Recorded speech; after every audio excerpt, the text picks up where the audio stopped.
Madame, Monsieur, une fois encore, bienvenue sur le plateau de La Vérité en face.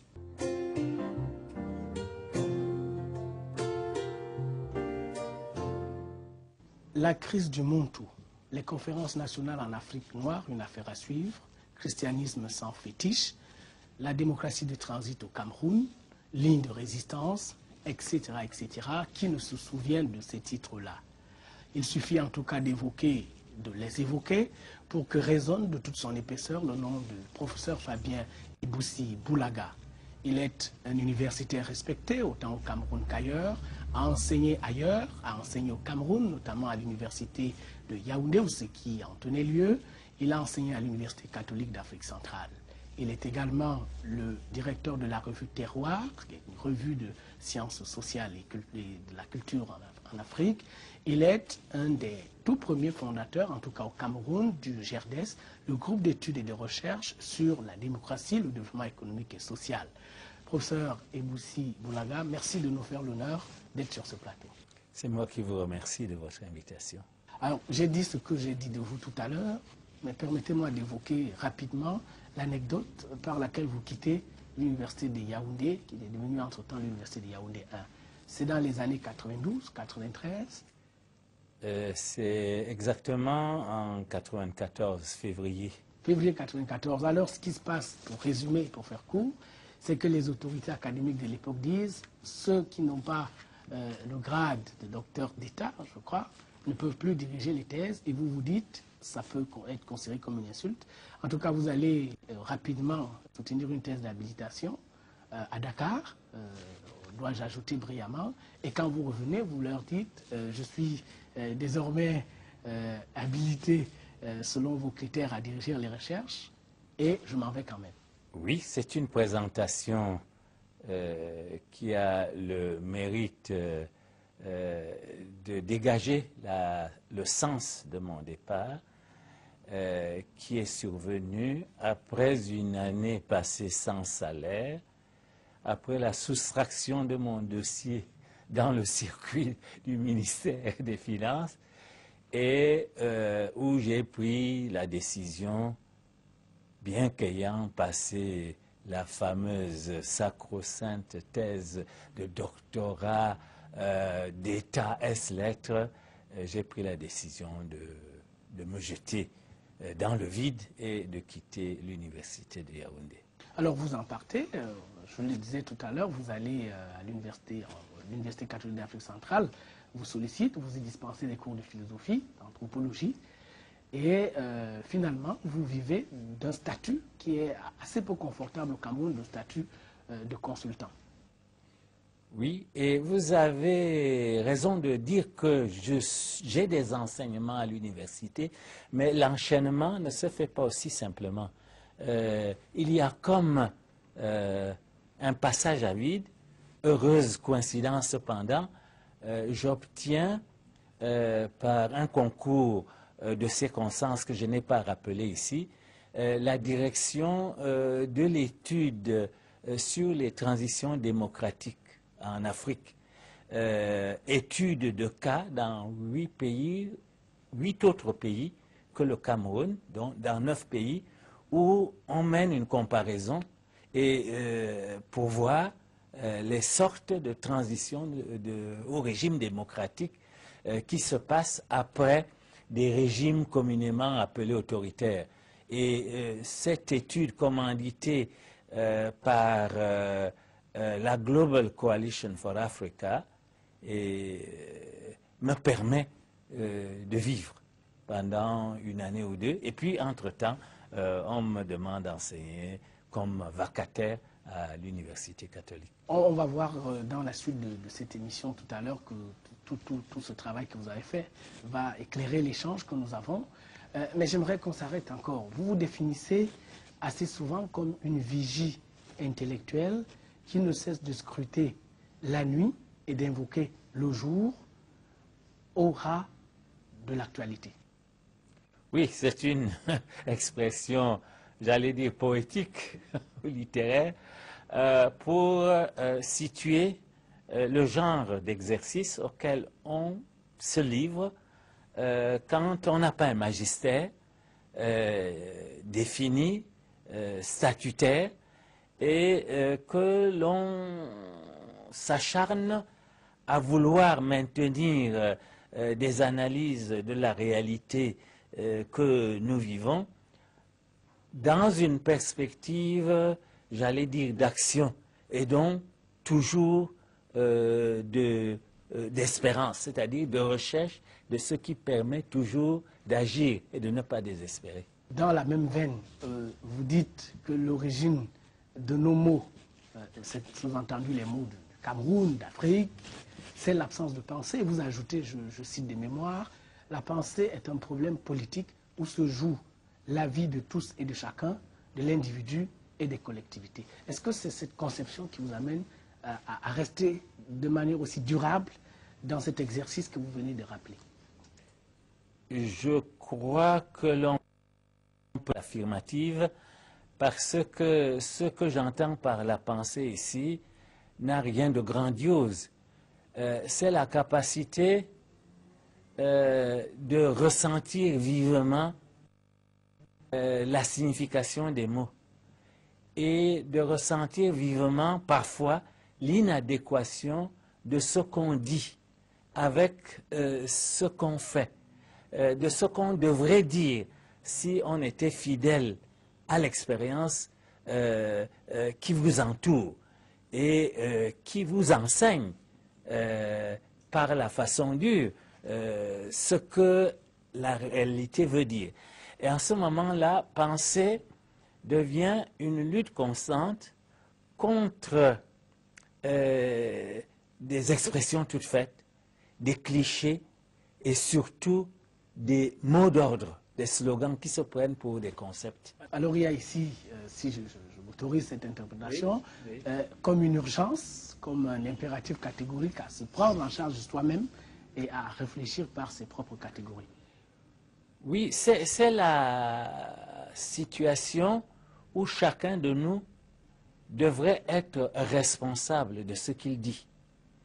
Et pour ce faire, il devrait se méfier de ses propres idées et s'interroger sur la source de ses idées et de ses connaissances ou de ses croyances. Et tout ça a un prolongement, une résonance politique.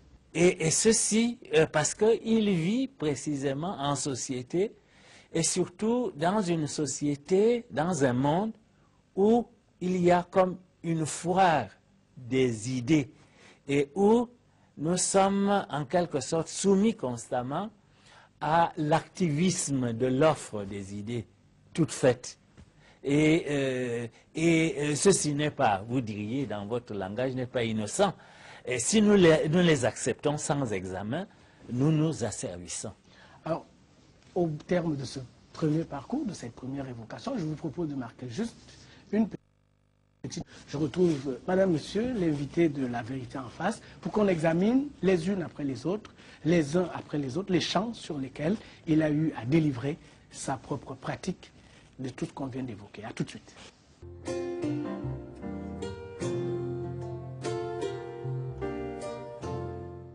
Madame, Monsieur, une fois encore, merci de nous renouveler votre confiance en nous faisant l'amitié et l'honneur de regarder cette autre édition de La Vérité en face. Nous avons sur ce plateau le professeur Fabien Eboussi Boulaba, que j'ai eu le privilège de présenter tout à l'heure, pendant quelques minutes. Professeur Eboussi, je vous cite. Vous dites, sommes-nous en voie de nous installer pour longtemps dans une société infra-humaine où règne la funeste passion de l'enrichissement soudain, une joyeuse insouciance barbouillée de sang, de crasse, de stupre, accompagnant la destruction de notre patrimoine d'humanité. La question n'est pas de moi, je le disais tout à l'heure, c'est une interrogation que vous avez formulée il y a quelques années simplement. Alors, quelle est votre réponse? Ma réponse consistera à situer cette phrase qui conclut à peu près la démocratie de transit au Cameroun, je crois. Et là, c'est en quelque sorte le résumé du parcours précédent où nous nous rendons compte que le Cameroun n'a pas saisi l'époque dite des transitions démocratiques pour s'assumer et pour sortir de ce que l'on reconnaît après coup comme des systèmes autoritaires et pour entrer dans une voie plus humaine. Et donc c'est le constat d'une occasion manquée. Ni élection véritable. Ni élection qui ne soit jamais contestée et qui ne soit jamais acceptée de bonne foi comme claire, transparente, sans tricherie. Ni structuration d'une classe politique tout à fait préoccupée par des questions du commun. Non, ni même émergence d'une classe politique après une histoire très chaotique où il ne s'est pas formé depuis l'origine du Cameroun une classe politique conséquente qui ait ses propres croyances, ses propres intérêts bien entendu, mais également le sens du bien public ou le sens de l'histoire. Nous n'avons pas connu l'émergence d'une telle classe parce que, comme je l'esquisse dans la démocratie de transit, le Cameroun connaît rarement 15 années successives de paix civique et civile. C'est la conquête, c'est la pacification, et dès qu'on entre dans une phase de mise en œuvre, on a un changement qui recommence un peu tout à zéro jusqu'à la phase terminale où nous pouvons dire que la configuration de ce schéma a changé. Il y a, après une reconquête du pouvoir, non pas une pacification, mais une fatigue, et on ne voit pas la suite, c'est-à-dire une mise en valeur. C'est un peu la déroute sous régime des ajustements structurels, où aucun pays sous ajustement structurel n'a plus en quelque sorte une politique, une économie politique. On va y revenir tout à l'heure, mais on peut remarquer que c'est quand même des termes plus qu'évocateurs. Le sang, la crasse, le stupre. Oui. La situation est à ce point grave. Prenons la crasse. La crasse, c'est la saleté. À l'époque où j'écris ceci, et je crois que la situation ne s'est pas complètement améliorée, vous étiez saisi d'épouvante quand vous alliez dans un hôpital. La Quintini, nous sommes à Douala, à l'époque était dans une crise choquante. Les autres hôpitaux également. La crasse, c'était la ville. C'était cet tas d'immondices partout. Bref, ceci n'a pas changé fondamentalement. Allez même à Bastos. Si vous avez le privilège, comme moi, d'être un piéton invétéré, vous n'avez qu'à regarder les caniveaux. Vous verrez une saleté épouvantable. Allons même au centre-ville, puisque mon bureau est du côté des éditions Clés. Quand vous descendez, disons par exemple, de l'ambassade des États-Unis ou du Centre culturel américain, pour aller à Clés, en bifurquant, regardez les caniveaux, vous serez horrifiés. Si on faisait un prélèvement et des analyses de la crasse qu'on rencontre là, nous serions édifiés, mais ceci est général.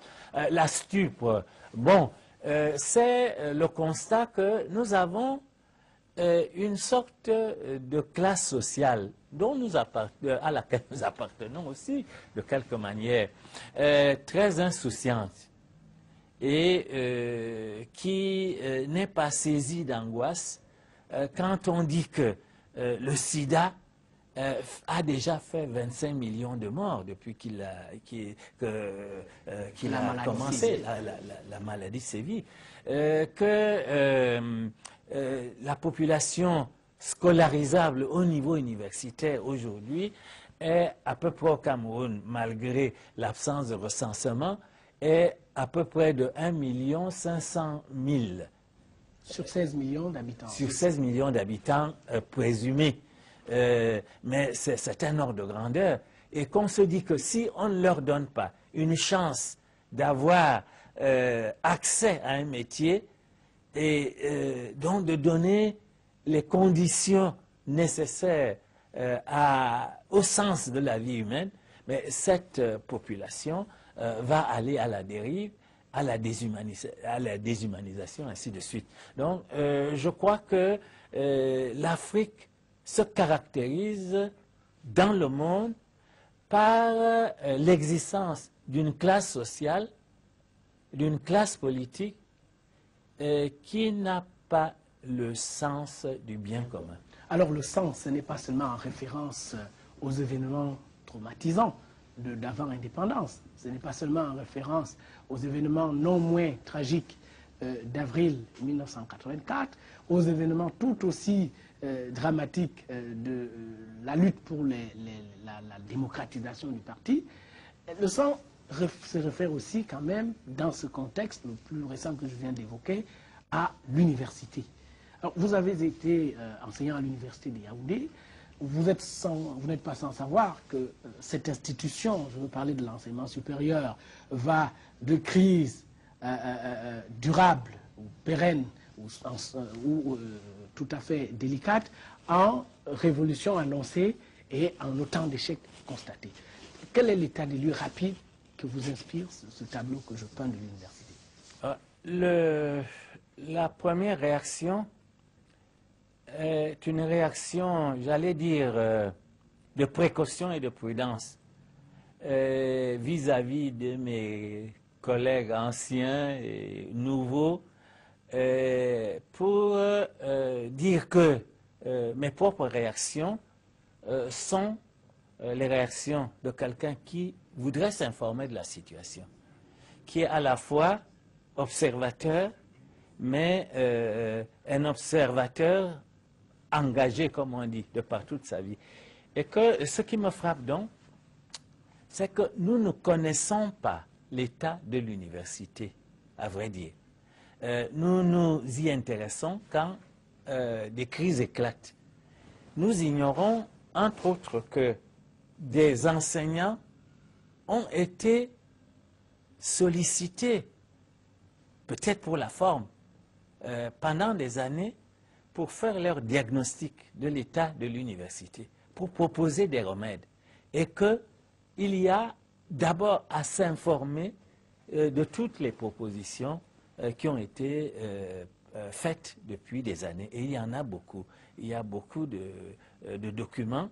Et ce que je fais en ce moment, donc, c'est de m'informer de ces documents. Donc, et qu'est-ce que cela révèle? Cela révèle plusieurs choses qui sont dans ces documents. Un, que pendant des années, il n'y a pas eu anticipation de l'explosion démographique qui a fait éclater toutes les structures universitaires. Parti d'une institution qui comptait 220 étudiants en 1962, on est arrivé au moment de la déroute à 44 000 et plus, 500 000 étudiants, 500 étudiants à Ngouakélé en 92, 93, 91 quand on fait la réforme universitaire. C'est donc qu'on n'a pas anticipé, de sorte qu'un phénomène humain a opéré comme un cataclysme, un tsunami, n'importe quoi, mais oui, ça veut dire que nous sommes dans un régime mental, social, de non-prévision. Et pourtant, ici aussi, je crois savoir que dès les années 72, des rapports avaient été soumis aux autorités de l'époque, prévoyant l'augmentation exponentielle du nombre des étudiants. Voilà une première chose, la non-prévision. Deuxièmement, une réforme hâtive. Une réforme hâtive. Celle de 93. Celle de 93. On dit qu'elle est politicienne. On dit qu'elle est politicienne, mais en tout cas, elle est hâtive et bouillonne. Je peux le dire, j'étais encore dans les murs de cette université. Et la réforme a été faite comme une opération secrète, partisane, par un groupe d'individus et qui ont adopté cette mesure de faire éclater l'université, d'adopter les unités de valeur sans tenir compte des situations où nous étions déjà, c'est-à-dire dans une pénurie d'enseignants. Et l'approche par les unités de valeur demandant 2 à 3 fois plus d'enseignants que le système ancien.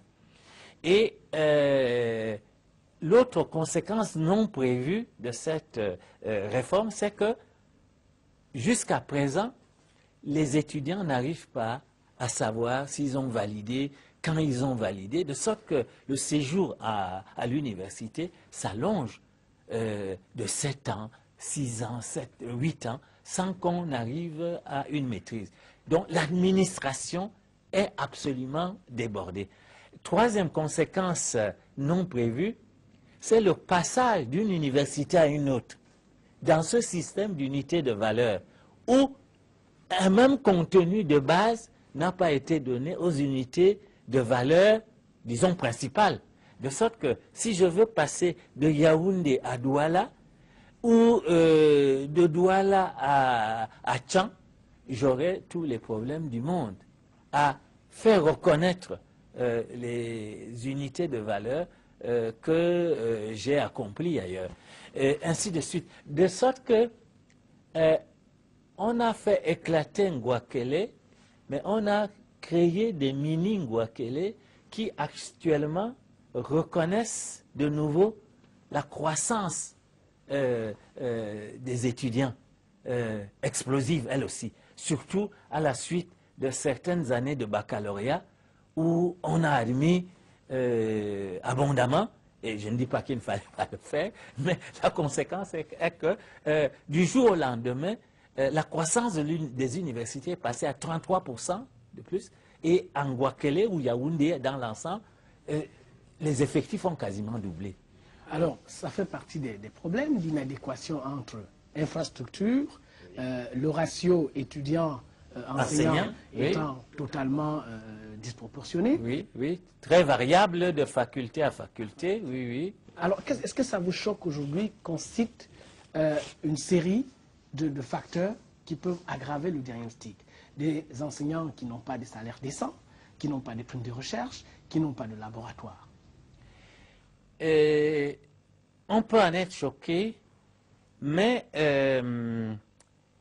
ce n'est pas en augmentant probablement les salaires des enseignants qu'on abordera le problème de fond de notre université. Alors quel est-il?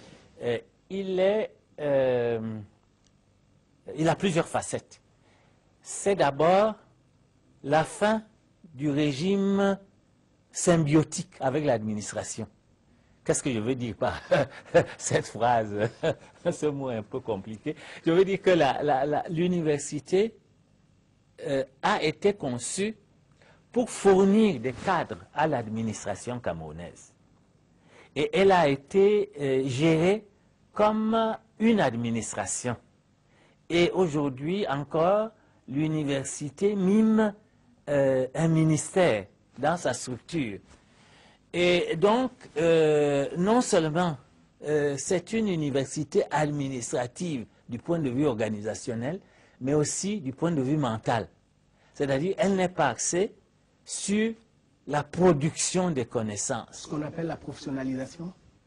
On l'appellera la professionnalisation dans les tentatives de réforme qui ont été faites et qui ont apporté quelque chose de valable. Mais tel que ce n'est pas à partir de ces apports qu'on va transformer l'ensemble. La professionnalisation n'est qu'une demi-mesure dans la transformation de l'université en partie intégrante du dispositif de développement économique et social de notre pays. Alors, sur plus d'une décennie, on va dire de 90 à 2005, c'est-à-dire sur 15 ans, on a vu affleurer ou émerger des acteurs d'un type nouveau, ces étudiants qui se sont organisés avec des périodes de pic de contestation, comme on l'a vu en 90, 91, 92, voire 93, puis plus tard en 2005. Deux méthodes, il y en a une qui est jugée violente, il y en a une autre qui est jugée plus ou moins pacifique. Est-ce que ces figures de contestation que sont ces jeunes étudiants, ce sont des figures qui renseignent à suffisance sur les mutations de cet univers? Ah, assurément, oui, parce que des jeunes Africains fassent une grève de la faim est quelque chose de neuf dans notre histoire. Habituellement, nous ne pratiquions pas ce genre de pression morale à exercer pour se faire entendre et pour promouvoir une cause que l'on estime bonne et noble. Donc il y a une mutation qui est peut-être positive, mais qui signifie en tout cas comment dire, l'incertitude ou la multiplicité aujourd'hui de nos références. Alors, vous écrivez en 92, je me souviens bien, un article intitulé « Université de Yaoundé, la poudrière ». Vous pourriez réécrire le même article en 2005, en maintenant exactement les mêmes termes? Je l'ai écrit du dedans de l'expérience de l'Université de Yaoundé.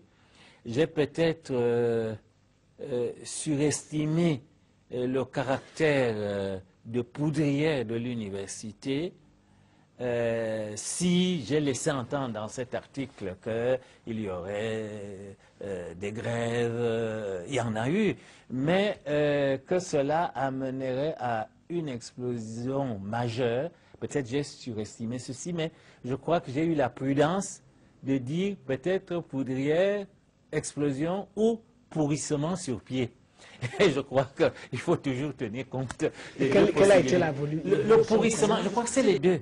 À la fois des petites explosions qui ne vont pas très loin, auxquelles on répond toujours par les mêmes schémas que les étudiants eux-mêmes analysent.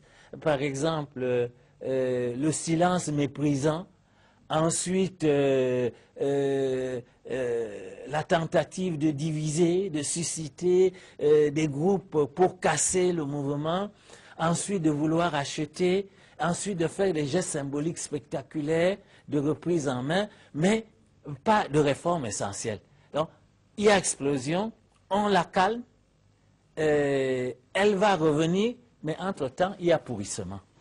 Alors, sur ce chapitre, y aurait-il, d'après vous, des possibilités d'inversion de cette tendance et quels en seraient les prérequis? Alors, ici, je me suis dit que je n'inventerai rien. Des éléments de solution sont dans tout ce qui se tente en désordre, parfois sans une continuité et une persévérance à l'université. Il y a beaucoup de choses qui se font. Vous avez parlé de la professionnalisation. Le fait de brancher l'université sur les activités économiques, d'y intéresser les chefs d'entreprise et dans certains cas même de les mettre dans le conseil d'administration comme dans l'université catholique, d'obtenir pour les étudiants des stages dans leurs entreprises.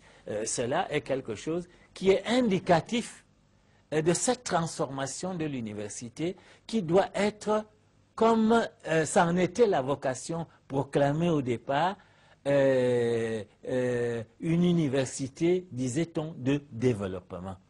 Mais le développement dont il s'agit est véritablement le développement au sens du XXIe siècle où chacun reconnaît, y compris la loi d'orientation récente, que c'est la matière grise, c'est le savoir qui est aujourd'hui la ressource par excellence. Une fois qu'on a posé ceci, tout suit, tout devrait suivre.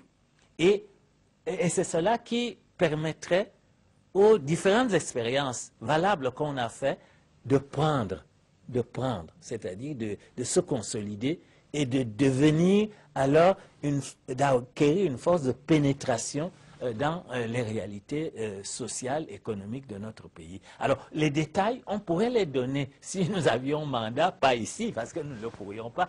Il faudrait le faire avec les intéressés, avec tous ceux qui peuvent. Il faudrait le faire avec les intéressés, avec tous ceux qui peuvent donner, faire des suggestions. Il y a lieu que le Cameroun, en tout cas, se passe de beaucoup d'expertise internationale dans le domaine économique, dans le domaine, c'est évident, sociologique, dans le domaine des technologies, de certaines technologies. Il y a des secteurs où nous pourrions acquérir de l'initiative.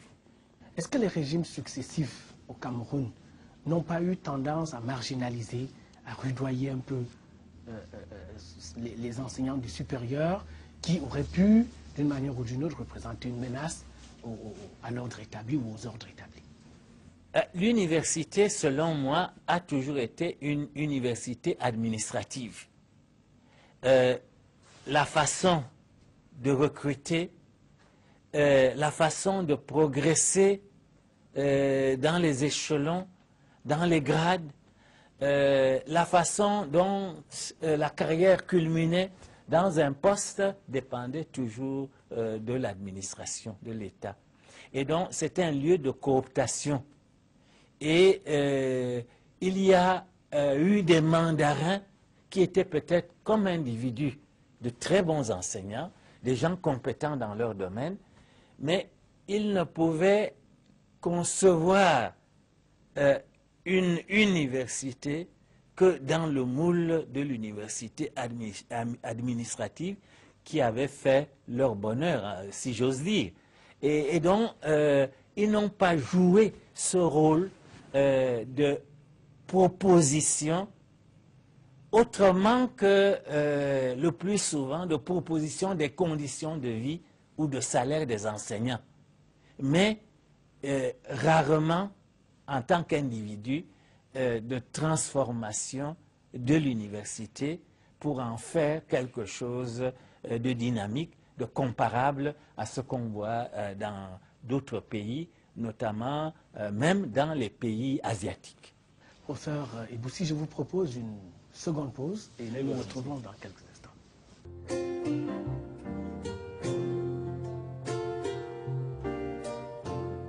Retour sur ce plateau de La Vérité en face où nous recevons pour cette édition le professeur Fabien Eboussi Boulaga avec qui nous échangeons depuis une quarantaine de minutes sur des sujets et d'autres. Professeur, la question de l'État pour ce qui concerne une entité comme le Cameroun se pose depuis un certain nombre d'années avec une certaine acuité. On a vu l'émergence de la tribalité, parfois même sa prégnance.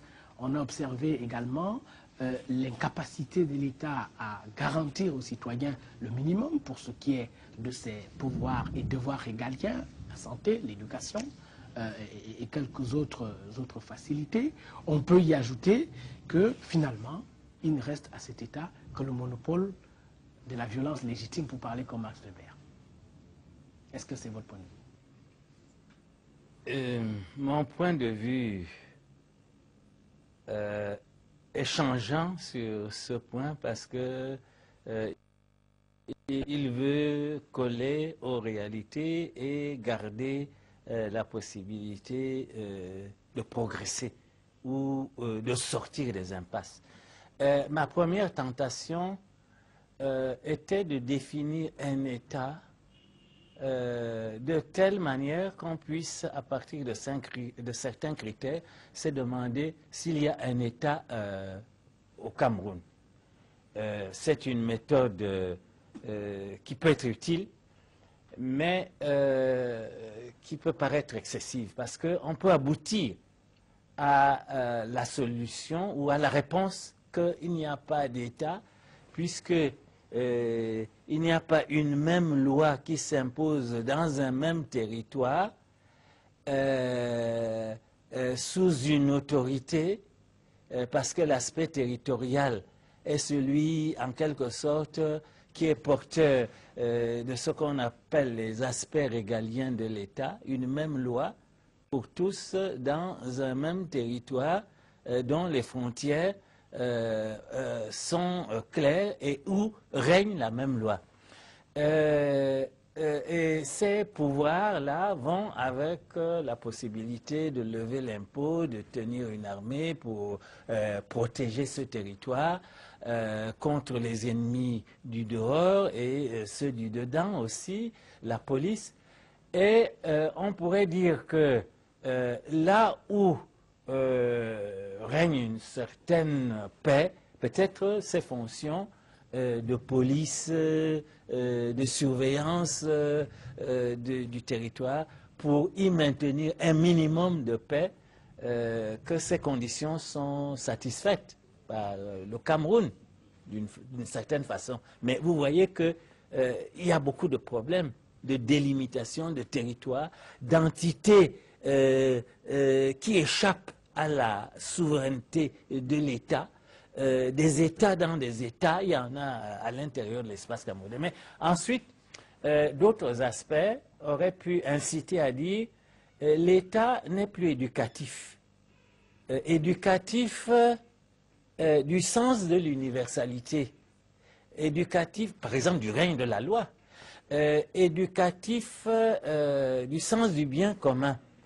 Et parce que trop de tendances que vous avez appelées tribalistes ou ethnicistes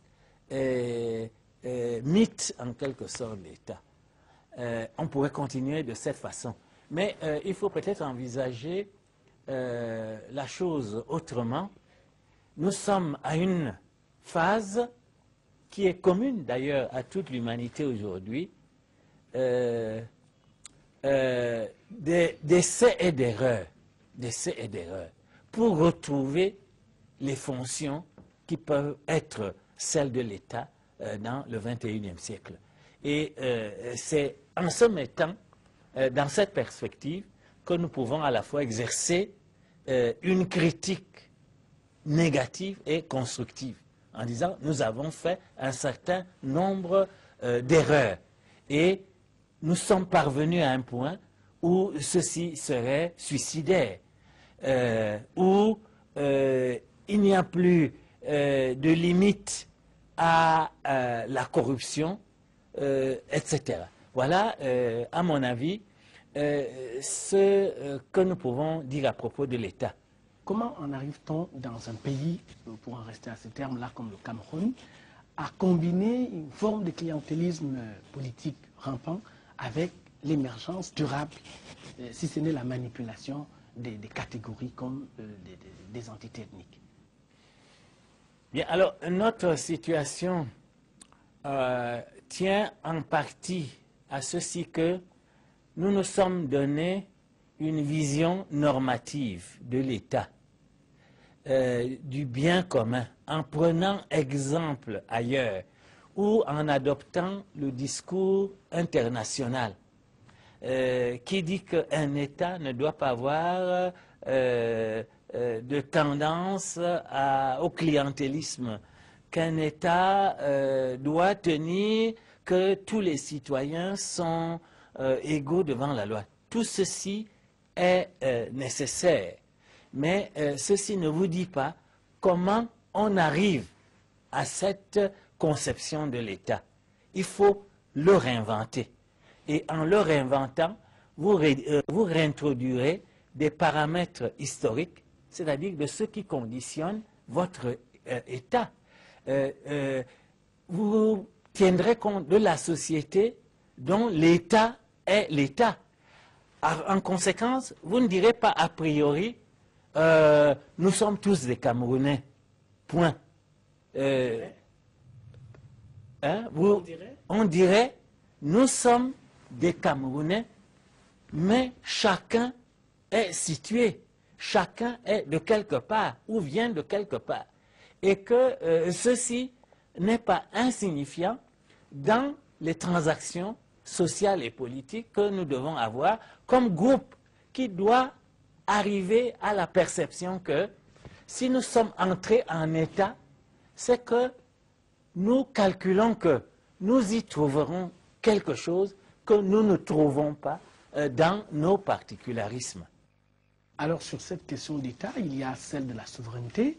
Oui. On voit bien que si certains qui sont optimistes estiment que cette souveraineté s'est effritée au fil des ans, d'autres vont jusqu'à dire que cette souveraineté n'existe pas. Alors le territoire sur lequel s'opèrent ces mutations, c'est le territoire, on va dire, économique, où on voit bien la mainmise des bailleurs de fonds. Est-ce que cette mainmise, cette prégnance des bailleurs de fonds, ce rôle qui leur est assigné d'une manière ou d'une autre à reformuler nos défis, nos urgences, nos solutions, est-ce que tous ces mouvements-là entrent dans l'affirmation selon laquelle finalement il n'y a pas d'État au Cameroun? Oui, si on part de ces définitions de ce qu'est la souveraineté et qu'on prend des exemples historiques où elle s'est exercée de façon pleine, on pourrait aboutir à ces conclusions. Mais moi, je suis frappé par la mise en demeure de tous les États de retrouver un contenu et une force de transformation historique. Et nous ne sommes donc pas, en quelque sorte, des marginaux dans la réinvention de l'État et dans la redéfinition de la souveraineté. Personnellement, je l'ai tenté à plusieurs reprises en disant que le contenu de la souveraineté aujourd'hui, c'est les droits humains. Et un État défend cette communauté d'individus qui se sont unis pour vivre en humain et donc mettre en valeur leurs droits humains. Et c'est selon ces critères que nous jugeons aujourd'hui des États, puisqu'il y a des crimes contre l'humanité qui mettent en question la souveraineté des États. Donc il y a une réinvention du contenu même de ce qu'on appelle la souveraineté. Ce qui est souverain, voyez, c'est vos droits inaliénables. Et l'État, aujourd'hui, remplit sa fonction s'il défend, protège et promeut les droits inaliénables de la communauté de ses membres. Ce qui pour le Cameroun n'est manifestement pas le cas. Et c'est là que nous sommes, si vous voulez, en réseau et en phase avec toutes les remises en question pour pouvoir combattre un État qui ne remplit plus cette fonction cardinale, qui est la défense, la promotion et la protection des droits humains, et qui n'a donc plus aucune légitimité. Il n'a plus d'autre idéal à nous proposer de vivre ensemble. Pourquoi serions-nous ensemble si c'est pour, disons, protéger le territoire national? Qui irait parmi nous sacrifier sa vie pour défendre le territoire d'une nation où il n'est pas reconnu comme vraiment humain? Sur cette question, professeur, il y a quand même des nuances. On observe sur la scène internationale que les États qui font très peu cas du respect des libertés fondamentales, des droits fondamentaux auxquels vous faisiez allusion tout à l'heure, je pense à la Chine, on peut penser à d'autres, sont dans un jeu de quasi-sacralisation par les puissances qui, elles, ont des intérêts à coopérer. On peut le voir avec le pétrole, on peut le voir avec tout ce qui touche au commerce, avec l'OMC, ce que représente la Chine aujourd'hui à travers le monde. Alors, est-ce que dans ces conditions, vos hypothèses, vos réflexions tiennent toujours? Oui, mon hypothèse tient toujours en ce sens que la Chine, les États-Unis peuvent faire une politique de puissance. Il y a peu d'États aujourd'hui qui puissent faire une politique de puissance, c'est-à-dire parvenir à leur fin en étant capables d'utiliser les moyens de la guerre. La plupart des États sont incapables aujourd'hui de faire valoir leur souveraineté par le moyen de la guerre. J'en déduis que le contenu de la souveraineté aujourd'hui inclut la protection, la promotion des droits humains. Et que c'est au nom de cela que nous mettons même en jugement les hyperpuissances comme les États-Unis. Alors, malgré tout, pour le Cameroun, un des secteurs, une des questions sur laquelle on revient régulièrement pour cette question de souveraineté, c'est le territoire de la corruption. On voit bien que les autorités camerounaises s'ajustent à hauteur des attentes et des défis des discours, qui sont des discours élaborés et comme autant d'exigences par les bailleurs de fonds, par exemple. Sur cette question de la corruption, quel est le fond du problème? Alors, c'est toujours difficile de désigner le fond d'un problème. Disons que un des aspects du problème est de prendre la corruption comme une réalité séparée, de l'étudier pour elle-même, d'en faire des slogans. Je crois que c'est le meilleur moyen de banaliser ce thème de la corruption et de l'utiliser même contre nous en faisant quelque chose sur lequel s'est fait un consensus. Tout le monde est contre la corruption et sur lequel nous nous sentons toujours en position de faiblesse.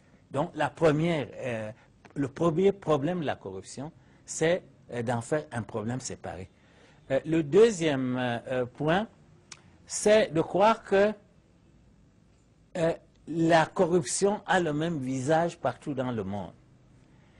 Il y a une corruption qu'on dira optimale. Je n'invente pas le concept. On peut dire que la corruption est universelle. Elle ne sera jamais éradiquée complètement. Mais il y a une corruption optimale à laquelle on peut atteindre. C'est-à-dire celle qui ne dérègle pas les mécanismes de base de l'économie et du lien social. Et donc, combattre la corruption, c'est, au fond, signaler que la corruption tue les fondements même, sape les fondements du lien social. Enfin, il faut distinguer constamment la corruption générale de la prédation. Il y a des auteurs qui vous disent que depuis une dizaine ou une quinzaine d'années, les pays comme les nôtres sont passés d'une phase qui était celle de la corruption à une phase de prédation, où des groupes en réseau avec des réseaux de la criminalité ou autres s'approprient la substance économique de tout un pays à travers des seigneurs de guerre, à travers un désordre tel que le pays est dépouillé des bases même de sa subsistance. Nous sommes passés peut-être à une phase de prédation dans beaucoup de pays africains, dont le nôtre, je crois, aussi. Sur cette question, en 1999, ils étaient nombreux, hein, les membres du gouvernement alors, qui mettaient en garde le parti au pouvoir contre une tendance à une opération un peu manipolite, même propre, à large échelle. Ils faisaient valoir, ils disaient pour certains, il vaut mieux éviter que le Cameroun bascule dans le scénario italien en référence justement à cette opération manipolite. Est-ce que c'est un argument qui vous semble recevable dans la mesure où il pourrait expliquer que les efforts soient si timides de lutte contre la corruption? Bien entendu, si on allait en croisade contre la corruption, il faudrait prévoir les conséquences. Ce peut être un désordre, ce peut être pire que ce qu'on voulait peut-être corriger. Donc, il s'agit de savoir comment nous allons le faire.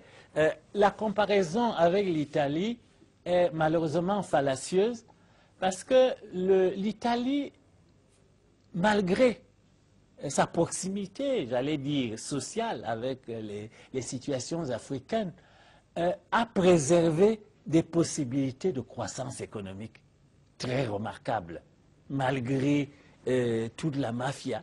Alors, chez nous, quand on sape les mécanismes de base de la subsistance, là, nous sommes dans une situation qui est évidemment intolérable. Et aucune excuse ne peut valoir pour la transformer.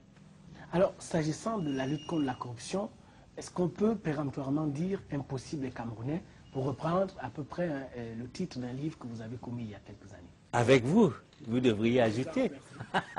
Je dirais que la corruption peut être transformée à un niveau optimal si nous ne la prenons pas pour la cible principale. On ferait quoi? Mais on chercherait les moyens de nous enrichir, d'imposer des règles de base, mais pas par de multiples voies, pour que soit assuré un minimum de bon fonctionnement de l'économie et de la société. Et donc, je veux dire que mon pari personnel n'est pas d'éradiquer la corruption.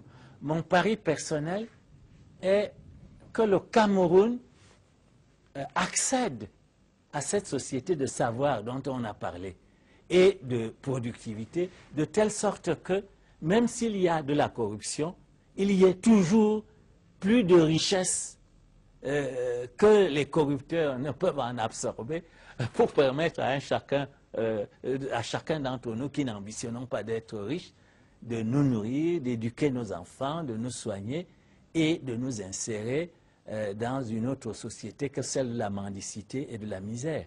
Je vous propose, professeur Eboussi, une autre petite pause. Ce sera la dernière, avant la dernière ligne droite de cette édition. A tout de suite.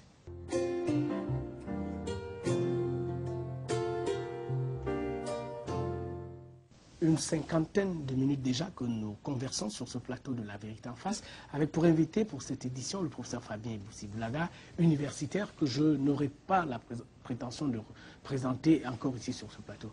Alors professeur, sur toutes ces questions, on a bien observé une faillite, on a bien observé une déroute, on peut même reprendre un de vos termes, la déchéance camerounaise. Quelle est la part des intellectuels ou ce qu'on nomme tel dans cette déroute, dans cette dérive?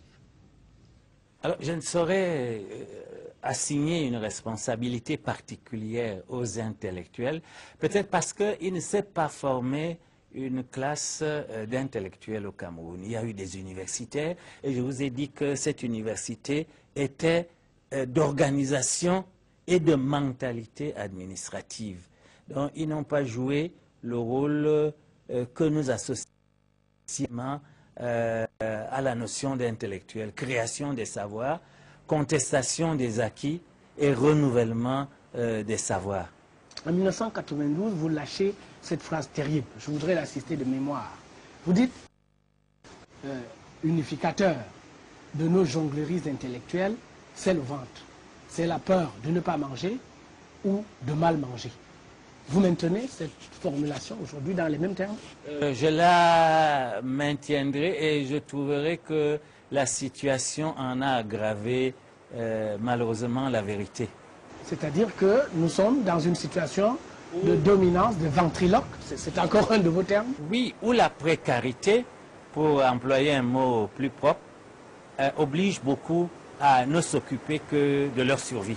Professeur Eboussi, sur les 3 ou 4 domaines que je vais vous citer, je voudrais vous prier de dire rapidement quelles seraient pour vous les urgences pour le Cameroun. Alors sur l'éducation.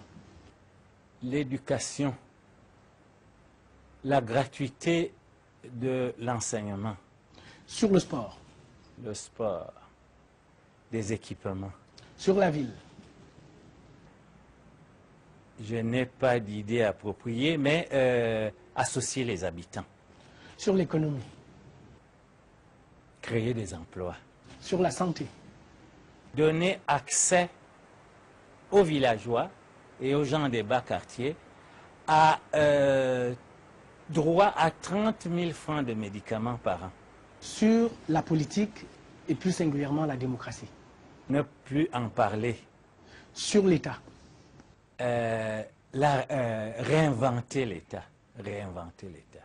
Professeur Eboussi, merci d'être venu sur le plateau de La Vérité en face. C'est moi qui vous remercie. Madame, Monsieur, c'est ici que s'achève cette édition de La Vérité en face. Merci de nous avoir accordé de votre attention. Retrouvons-nous dans une prochaine édition.